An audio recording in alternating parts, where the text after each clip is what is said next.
Today's video is just about me learning how to use trekking poles.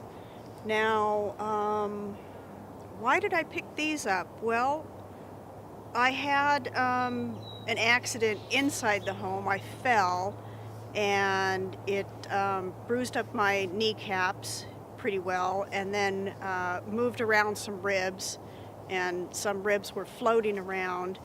So I wanted to find something that would make it easier for hiking outside, and this is supposed to make it easier on your knees.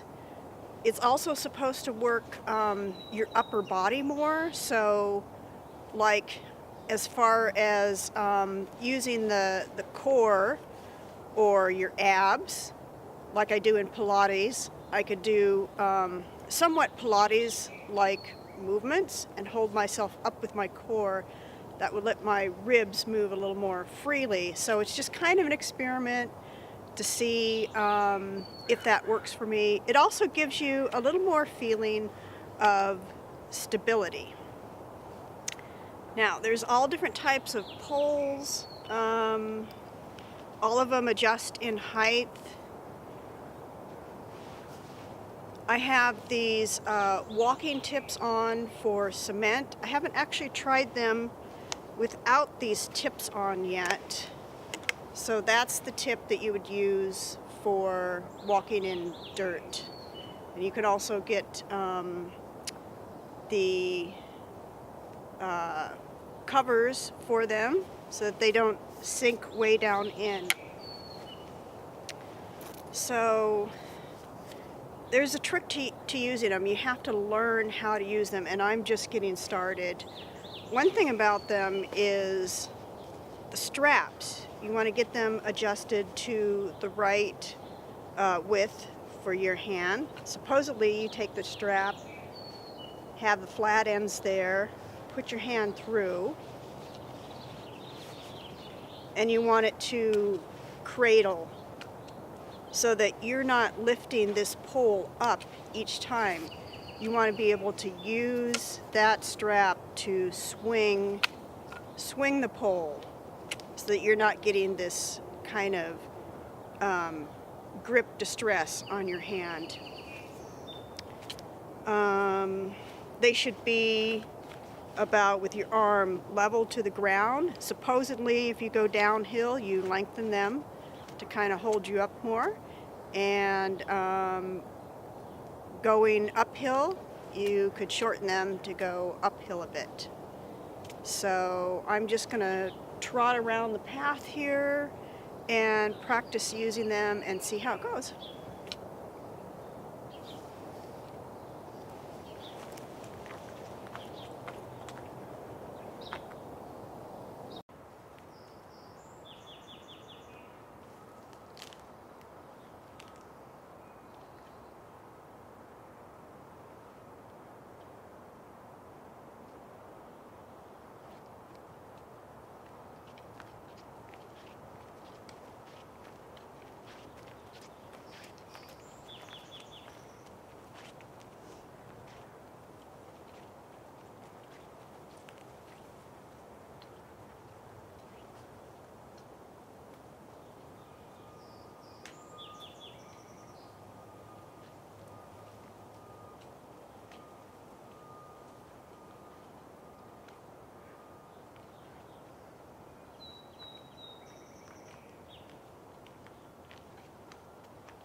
Okay, so I've done a little bit of practice with them.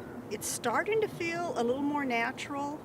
When I first started, it was like, yeah, 4 legs instead of 2. It was a little bit awkward, and I think it's going to take a little more practice really to kind of get the idea of the rhythm and the motion that you're supposed to do.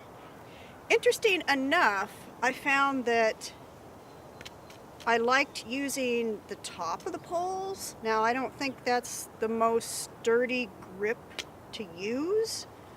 This is probably a lot more secure, but as far as like comfort, it was easier to swing the pole like this and then just feel a little bit of stability. You still have this top knob that you can hang on to if you feel like you need more stability, but for what I'm using it for, just to get a little upper body exercise, to feel a little more stable, and to be able to hike and at times use them for my knees, then I think that might work. But I'll be doing some more research on the internet. I found some great websites that specifically talk about using trekking poles and using them for better mobility, using them for keeping you more active out in nature, giving you a little more confidence to keep hiking, keep on trekking. So yeah, if you have any comments or any tips for me, please let me know, and I will put any resources I find in my blog and in the comments in the YouTube video. That's it for today.